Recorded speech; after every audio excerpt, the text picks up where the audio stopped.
To another story now, a proposal by members of the National Assembly to have a standardized uniform policy across the country has hit a snag, with the Ministry of Education failing to implement a policy on the same, despite a motion passed in Parliament. Education Cabinet Secretary Ezekiel Machogu instead told the National Assembly that the ministry had issued a circular to schools directing that they allow parents to purchase uniforms where they could afford. Brenda Wanga reports.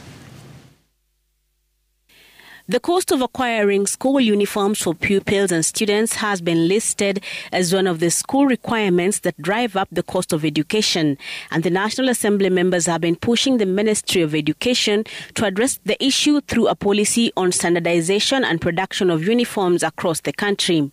We should therefore, as a government, through the Ministry of Education, provide a legal framework that will allow those many tailors we are training in the villages to start making uniform for the neighboring schools. A motion brought to the floor of the House early in the year got the National Assembly's nod and was placed on the Education Cabinet Secretary's desk for implementation. And with just weeks to the end of the academic year and a new one beckoning, little has been done to shield parents and guardians from exorbitant uniform costs. If you will be looking at the admission letter, you will be able to see an item which says the school requires this kind of uniform, and it is the responsibility of the parent to procure. The ministry's response has not been well received by Parliament. I agree that a circular really is not a policy. A circular is a communication of some information from the ministry. The motion really sought that you set out a policy on standardization and production of school uniforms in the country. The motion sought to have all schools across the country adopt a standard uniform that will be applied either at the sub-county, county or country level, or at different levels of education.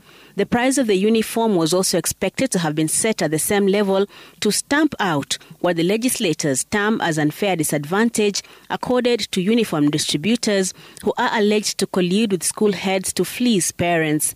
The ministry, however, says it is near impossible to change the school uniform styles. To put on them made me feel like there's a kind of belonging in one of them.